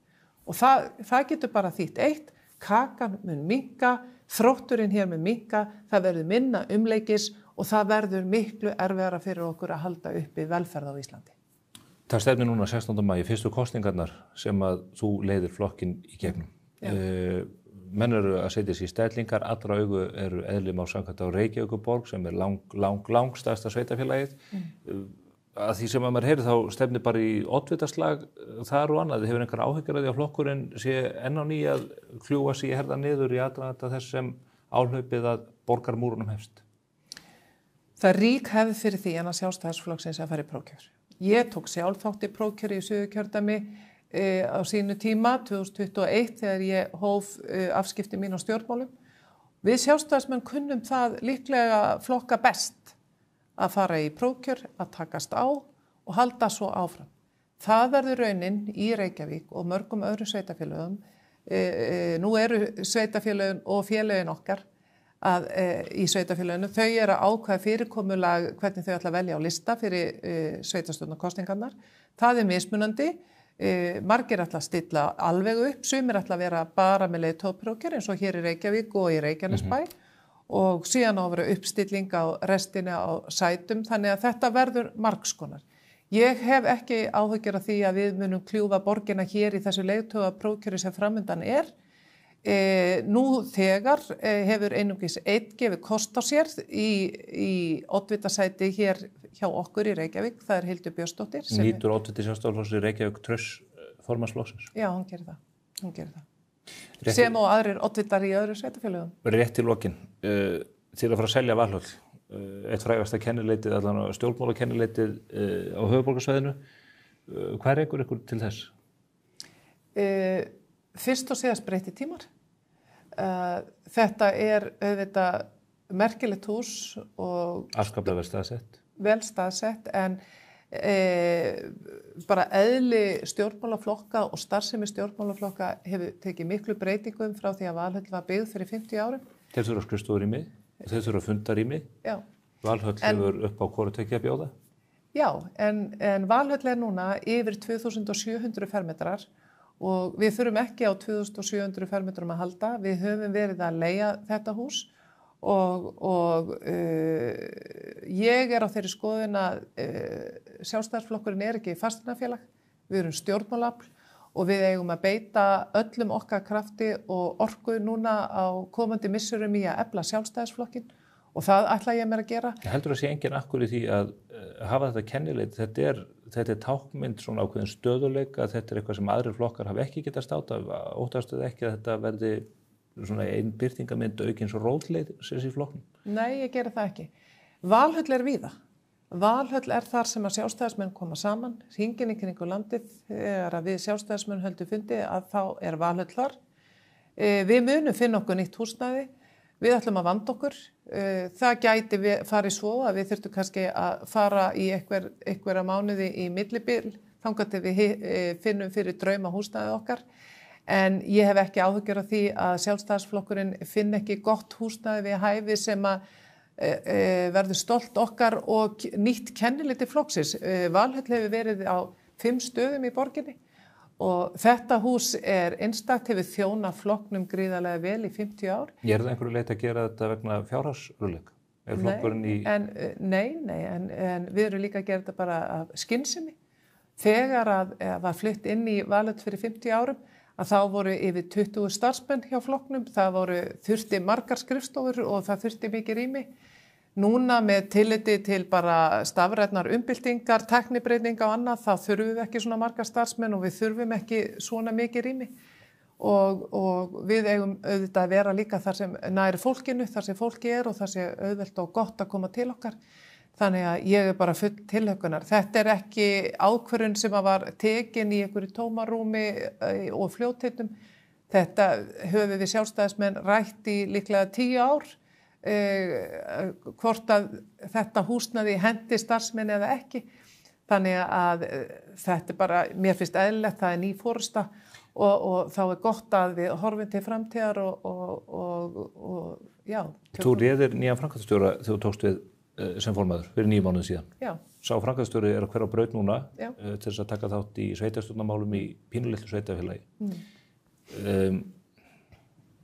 Ég að viðurkenna, mér finnst ekki trúverðugt að einstaklingur sem að reyndar hafði ekki reynslu eða þekkingu á starfi Sjálfstæðisflokksins þegar hún tók við sem framkvæmdastjóri sjái aukin akk í því að tengja sér í sveitarstjórnarmál á þessum skala í samanburði við það að vera framkvæmdastjóri Sjálfstæðisflokksins.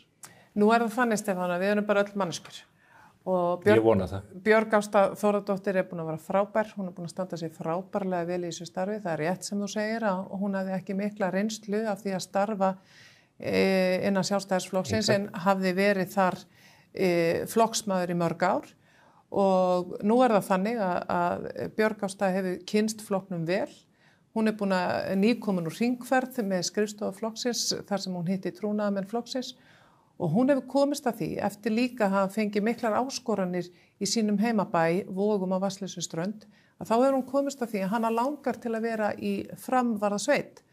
Og ég... Framkvæmdastjóri Sjálfstæðisflokksins í framvarðasveitinu, þetta hlýtur að afskaplega óþægilegt að ráða framkvæmdastjóra, taka allan hringinn, kynna fyrir allt starfið og svo sérðu bara undir illetnarárum út á Reykjanesið. Nei, ég sé ekki undir illetnar því að Björg Ásta verður nú með okkur næstu mánuðina. En málið að vera framkvæmdastjóri Sjálfstæðisflokksins öðruvísi framvarðasveit. Hann langar til að vera kjörinn fulltrúi. Hann langar til að taka þátt í pólitísku starfi á þeim forsendum. Ég virði þá ákvörðun og ég virði hana sérstaklega fyrir það að Björg Ásta vildi ekki taka samtali áfram með sínum félögum í Vogum í þeirri stöðu sem hún hefur verið í sig framkvæmdastjóri. Þess vegna vildi hún fara núna, vildi fá að einbeita sér að því verkefni og gefa þá líka tækifæri og tíma fyrir nýjan framkvæmdastjóra að koma til starfa með fyrirvara vegna yfirvofandi kosninga. Við erum líka óskaplega heppin að við erum búin að ráða nýjan framkvæmdastjóra sem heitir Tryggvi Másson. Var það ekki maðurinn sem að hugmyndi var að ráða í upphafi?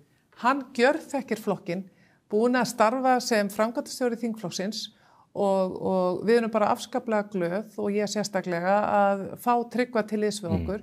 Hann kemur spriklandi og harðahlaupum inn í þetta nýja starf og mun láta til sín taka og það heldur ekki, ég verð að viðurkenna það, ég verð að taka undir með að þetta ekkit ákjósanlegu tímasetning akkurat núna, stuttu fyrir kosningar og þess vegna gott að fá mann sem að gjörþekki flokkinn og fyrir hvað við stöndum.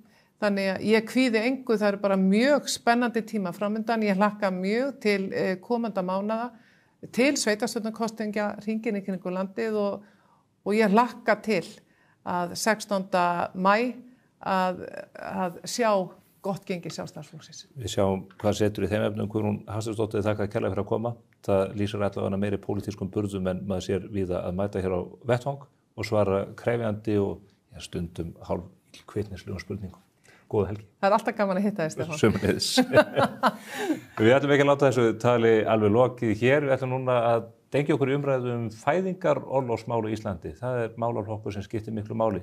Bæði fyrir unga fólkið okkar og fólkið sem að mun bætast í hópi Íslendinga á komandi árum. Nýfæddu börnin, fylgist þið með. Skaðabætur, miskabætur, sárabætur, sjúkrabætur, slysabætur, uslabætur, þjáningabætur. Bótaréttur.is 520 51 00. Hinn helga kvöl. Stefán Máni hefur aldrei verið betri. Lexus RX. Komdu og reynslögtu RX 450h Plus Plug-in Hybrid. Þín býður óviðjafnaleg upplifun. Lexus Kauptúni.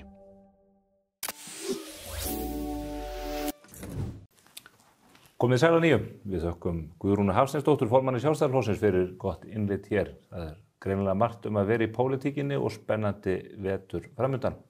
Ég las eins vegar fyrir vikunni áhugaða grein á vísi.is eftir ungan læknanema sem heitir Guðfinna Kristín Björnsdóttir. Hún komin hingað til mín í settið. Við ætlum að ræða það sem að hún fer yfir í þessari grein. Það varðar fæðingarorlofsrétt ungs fólks á Íslandi sem að hún telur að sé ekki á góðum stað. Velkomin. Takk. Þú skrifar þessa grein og ég verð að viðurkenna að hún kemur dálítið svona eins og skrattin úr sauðarleggnum vegna þess að þú ert í námi út í Danmörku og þú lýsir yfir að þú ekki vonabarni og þessi ekki að vænta þig í vonabarni, en samt ert þú búin að rannsaka þetta kerfi í þaula. Já, eins og segi, ég fekk bara einhvern veginn þennan svakalega áhuga á þessu málefni og þetta er bara eins og spennusaga að fara hann inn á Ísland.is og byrja að grafa í þessu. Þetta verður bara flóknara og flóknara og maður er búin að heyra hryllingssögur úr öllum áttum, en maður samt býst einhvern veginn ekki við því að þetta geti virkað á þann veg sem það gerir síðan. Er þetta þá hryllingssögur bara frá fólki sem að þú þekkir sem að stendur í þessum sporum? Já, ég er bara, búin að heyra frá vinkonum minni, ég lækkaði svakalega í launum að því ég var að vinna með námi og ég hef það lítur nú eitthvað annað að hafa komið til þar. Maður heyrir frá fólki, ég er að bíða bara 1,5 ár til að geta eignast barn og hugsa það getur nú ekki alveg verið svoleiðis, en það er staðan og mér fannst bara rakið og mikilvægt að vekja athygli á þessu. Þú fer sér inn á Ísland.is og fer að kafa onni þetta og með frumskóin sem að þú dregur upp hérna, þá finnst manni bara ótrúlega að það er ratað út aftur, það er bara að þú sér komin hérna. Það er málið, sko. Geturðu svona holt og bolt teiknað upp hvað blasti við þér þegar þú ferð að skoða þetta, meðal annars þessi dæmi sem þú nefnir, en hvað er það í þessu kerfi sem er svona klikkað? Já, ég náttúrulega er að læra í Danmörku og hef líka verið að starfa í Noregi, ég var þar í skiptinámi, þannig að ég hef svona líka heyrt útundan með þar hvernig kerfi virkar.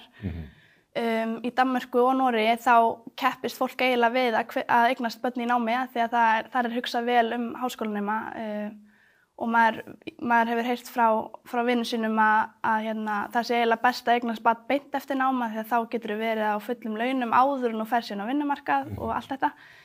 En þetta er ekki eins hérna á Íslandi. Við erum í fyrsta lagi með miklu hærri skyldur fyrir að fólk hreinlega eigi rétt á fæðingarorlofi. Við erum með þá skyldu að fólk þarf að vinna samfleytt í 6 mánuði fyrir fæðingardag. Á hinum Norðurlöndunum þá fyrir að fyrsta miðað við orlofstökudag. Þannig að fólk þarf að vinna áður en að hefur orlof en ekki þetta fæðingarorlof, sem getur náttúrulega skipt rosalega miklu máli eins og fyrir feður sem að fara kannski í orlof þegar barnið er orðið 1 árs. Að það sé ekki verið að horfa aftur, heyrðu þið varst að vinna hérna fyrir 1,5 ári. Og eins með þessi regla að hafa þetta samfellt, að það bara fungerar ekki með við, það er ekki allir hérna ríkisstarfsmenn með fasta upphæð á hverju mánuði, sumir eru bara verktakar og taka þessi stórt verkefni 1 mánuði sem fá síðan greitt í þeim næsta. Maður er búin að heyra sögur af fólki sem er að skipta vinnur á þessu tímabili og hreinlega lendir á milli í kerfinu af því að það hefði ekki sótt atvinnuleysisbætur. Þannig að það er svona fyrir að fyrsta sem ég veist alvarlegast við þetta. Eins með tekjutímabilið, af því að við hérna á Íslandi horfum rosalega langt aftur. Við förum þú eignast barnið þá farið hálft ár aftur frá þeim degi og síðan ár í viðbót aftur og tekið saman tekjurnar yfir það árstímabil. Á öðrum löndum, á öðrum Norðurlöndum þá horft 1 til 3 mánuði aftur frá orlofstökudegi. Þannig að þarna aftur komin mjög mikill svona, það getur verið rosalega mikill munur á því hvað þú ert að fá í laun núna eða fyrir 2,5 ári ef þú ert að hefja orlofstöku með einsásbarn. Og það myndast með því að horfa svona langt aftur, það myndast líka rosalega skrýtnir hvatar. Þess vegna þessi hvati einmitt að þú þurfir að vinna í 1,5 ár til að eiga rétt á orlofi samkvæmt launum. Og allt þetta. Þetta kemur líka bara niður á sérstaklega ungu fólki af því að ungt fólk ofta að hækka hratt í launum þegar það byrjar kannski á okkur reynslutímabili og ef þú stendur vel að fara launahækkun eftir hálft ár. Þannig að þá ertu kannski komið með ungt fólk sem komið með töluverða launahækkun frá því að byrja að starfa en hún telur ekki með í útreikningin. Og svo tek ég líka fram í greininni að við erum líka með hærri kröfur hvað varðar þessar skyldutöku feðra. Við erum með hérna eru 6 mánuðir sem hvort foreldri fær til orlofs og þau með að dreifa 6 vikum sín á milli. Þannig að móðir getur að hámarki verið í 7,5 mánuði í orlofi og faðir að hámarki í 4,5 mánuði. Að lágmarki? Já, ég meina það. Að lágmarki, já. Og öfugt? Og öfugt, að sjálfsögðu. Þannig að við erum með töluverða, við viljum ráða því að miklu leyti hvernig foreldrar velja að dreifa þessu orlofi. Og á hinum Norðurlöndunum þetta í kringu 3 mánuðir. Förum aðeins yfir þessa dreifingu eftir. Mér langar aðeins til að spyrja út í að það sem ég skynja í greininni hjá þér varðandi þessar svona afturvirkni eða það hversu langt menn horfa aftur. Að þá nefnir þú að fólk geti haft hvata til þess að hækka í launum. Þetta hefur fólk almennt hvata til þess. Fólk að koma sér upp húsnæði, að fara að taka á móti nýju barni, nýju lífi í heiminn. En kerfið hér virðist einhvern veginn allt miða því að forða því að það sé svindlað á því. Erum við með kerfi sem hefur það sem útgangspunkt að forða svindli eða svona einhverjum óeðlugum hvötum? Já, mér finnst, það allavega mín upplifun þegar maður les bæði, bara lögin sjálf, að það sé svona helsti útgangspunkturinn að það geti örugglega enginn svindlað. Og þetta það mikilvægt, við viljum ekki að sé fólk að dópa einhvern veginn orlofið sitt, þú veist, og maður skilur algjörlega þau rök. En ég ætla bara að fá að setja spurningamerki við þá hvatast þeim myndast þá hinum megin borðs og hvort að okkur finnist það þess virði að vera að skerða greiðslur og réttindi þeirra sem lenda sem verst í þessu. Hitt atriði sem þú nefndir aftur, það varðar þennar rétt foreldra til þess að skipta þessu ári á milli sín. Þetta nú mjög ríkur réttur þegar litið bara til heimsins alls og við mögum vera stolt af því hvernig við búum að því í grunninn. En þú sendir pillu á kvenréttindahreyfinguna sem ekki alls kostar sammálaðir í þessu efni? Heldur betur ekki. Ég og Kvenréttindafélag Íslands, við erum nýjustu óvinnir. En ég get svo sjálfum mér kennt, ég ætla sýnslega við það í greininni. En já, þetta mér finnst kvenréttindabaráttan á síðustu árum hafa mikið til snúist það að steypa fólki, konum og körlum í sama form. Og jafnrétti náist helst með því að atvinnuþátttaka sé eins. Og ég held að ég og Kvenréttindafélagið sem alveg sammála það að störf kvenna og karla eiga jafnvel að vera metin til launa. Réttindi karla og kvenna eiga að vera eins í þessu samfélagi, karlar og konur eiga að hafa valfrelsi í öllu sem þau gera. En ég ósammála því að jafnrétti náist helst með því að einhvern veginn velja fyrir fólk hvernig það vil haga sínu lífi. Kvenréttindahreyfingin segir eins og margir að það þurfi löggjöfina til þess að þvinga fólk í að koma eins fram við karla og konur, að konur beri einhvern veginn skarðan hlutur á borði ef að þeim ýtt út í það að vera lengur heima með börnin hlutfallslega heldur körlunum. Þú ert ósammála þessu? Já, ég held bara við að treysta foreldrum til þess að ráða þessu sjálf. Ef við horfum bara tölunar og ég skrifaði eina sem ég sé svolítið eftir þessari greina, ég tók saman tölur það hlutfall kalla sem ekki að fullnýta sinn óframseljanlega orlofsrétt, sem 40%. 40% kalla nýta hann ekki að öllu leyti. Já, en síðan þegar maður les skýrslunum betur og ég var nú að undirbúa mig læra heima fyrir þetta viðtal sjá til í gær og þá fór ég að lesa þessi skýrslu betur af því að ég hafði heyrt það var eitthvað sem var að tala að það sé nú samt þó að þetta sé 40% sem ekki að nýta þetta að þá sé frekar hátt hlutfall nýtingar og það rétt þegar maður les þetta að það er 97% kalla sem fara í orlof þá 97% réttinda þeirra nýttur. Þannig að þó að það séu margir sem ekki alveg að nýta þetta að þá samt hál nýting. En ef maður fer síðan neðar og þetta eiginlega meira sláandi en hitt að þá kemur ljós að það 30% feðra sem hreinlega fara ekki í orlof. Bara yfir höfuð? Bara ekki. Og það nú reyndar ekki gefnar nákvæmar tölur þetta í ársskýrslu Fæðingarorlofssjóðs og ég ekki fundið þær neinstaðar en þetta gefið upp eftir þess að tekjuhópum kvennanna og þar fer þetta á milli 20 og 40% eftir tekjuhópum. Ef við horfum síðan á hversu marga daga konur að taka jafnæði þá það að jafnæði 7,3 mánuður. Svo segir okkur það að næstum hvert einasta foreldrapar á Íslandi velur að gefa móðurinni þessar 6 vikur. Konur vilja vera heima með börnunum sínum. Við hvetjum, landlæknir mælir með brjóstagjöf upp undir ár. Sem erfitt ef að móðurinn í starfi út í bæ og barnið heima hjá föðurinn. Það bara svakalega erfitt. Þetta segir þessu svolítið sjálft. En og síðan eru konur að taka þá þennan 7,5 mánuða jafnaði og við vitum líka, samkvæmt öðrum rannsóknum, að konur eru frekar að dreifa sín orlofi. Við vitum að 25% kvenna dreifa síðan þessum 7,5 mánuði og verða þá fyrir meiri tekjuskerðingu en bara 7% kalla. Þannig að það að vera að berjast fyrir jafnrétti með því að skylda fólk inn í einhver box, það bara virkar ekki. Það tímaskekkja? Ég myndi segja það. Og mér finnst eiginlega bara kostulegt að hlusta á Kvenréttindafélag Íslands og ég teka bara fram, ég á þessum konum og öðrum allt að þakka. Ég væri ekki hér ef ekki verið fyrir þær og ef ekki hefði verið barast fyrir mínum réttindum og kosningarétti og námi og allt þetta. Það var reyndar kallar sem tóku þann slag líka. Rétt, Stefán. Rétt, en konur hafa barast fyrir þessu. En hvað ætla ég nú að segja? Eitt sem að mér langar til að nefna í þessu sambandi eiginlega lokaorðin í þessu hjá þér. Já.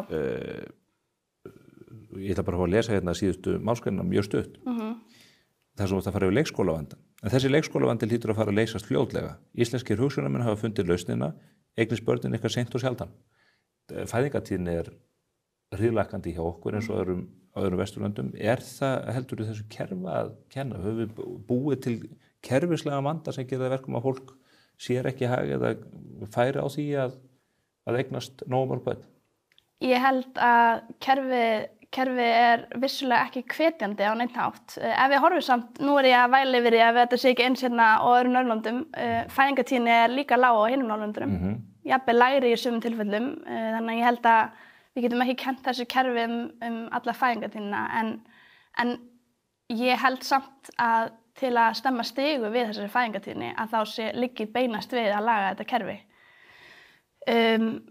Ég hef hugsað hvort að við ættum til dæmis að styðja námsmenn enn meira til barneigna, af því að ég held að eiga barn í námi sé bara ótrúlega þægilegt á margan hátt. Þú ræður tímaninu mikið sjálfur.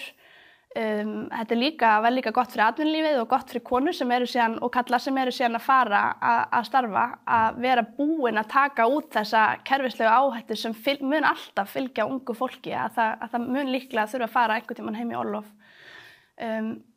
Þannig að og eins og ég tek fram í greininni, þá foreldrum í dag sem eignast börnum með stuttu millibili refsa sérstaklega líka. Já.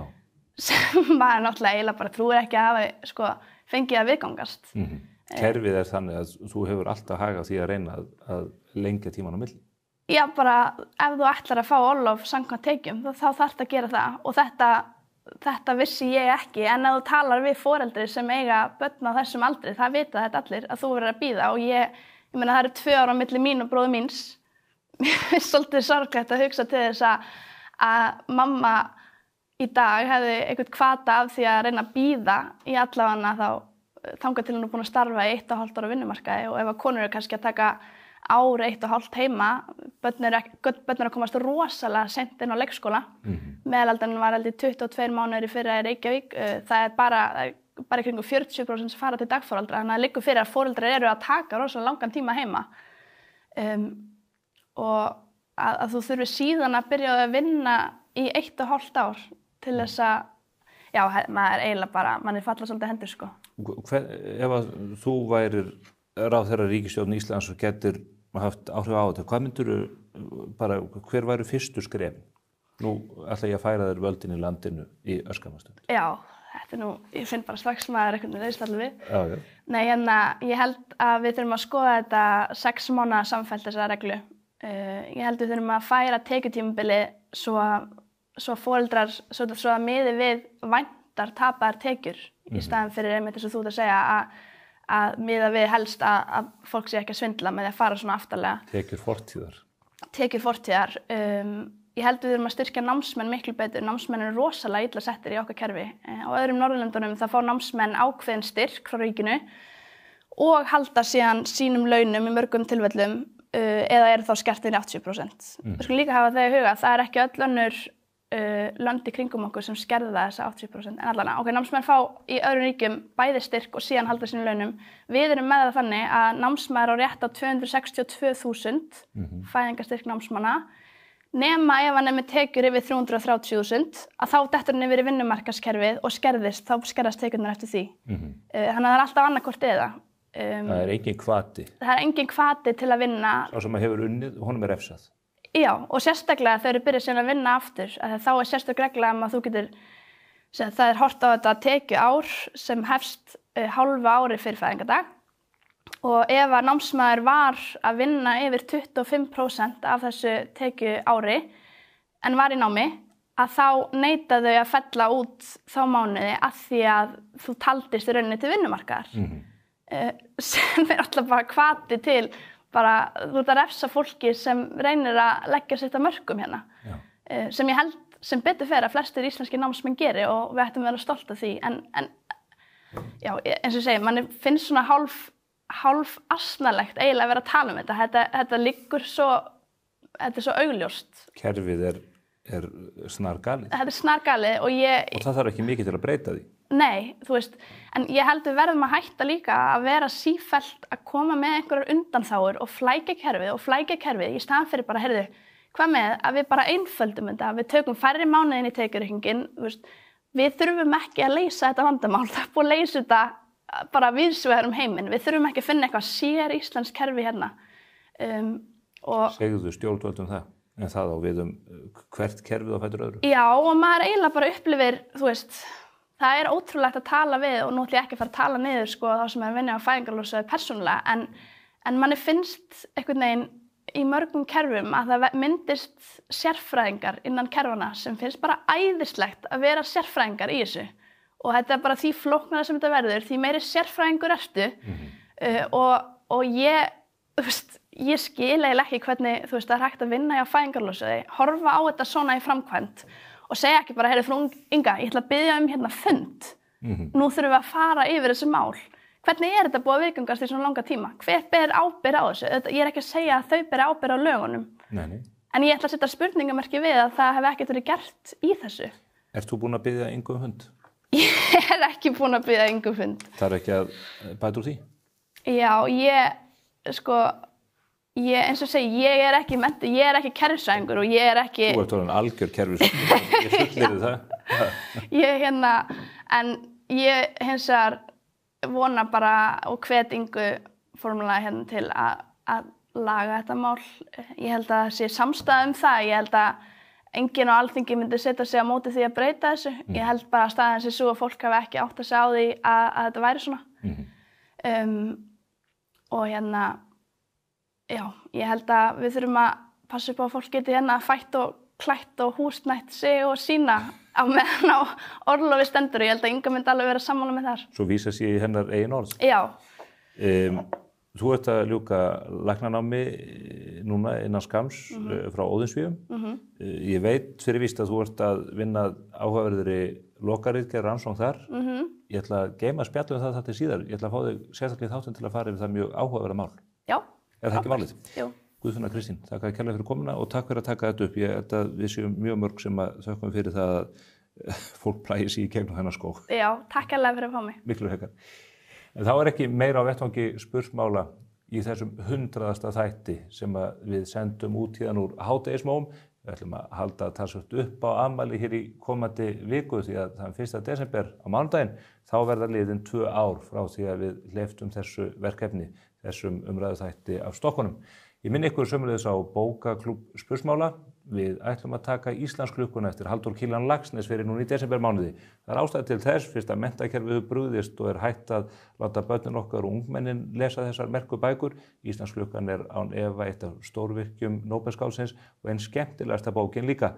Í janúarbyrjun ætla ég svo að setjast niður með góðum gestum á vinnustofu Kjarvals og ræða bókina en við munum eitthvað drepa niður í henni á vettvangi Morgunblaðsins og mbl.is áður en að því kemur. Ég óska ykkur góðra helgar og hlakka til samfylgdarinnar við ykkur inn í desembermánuð.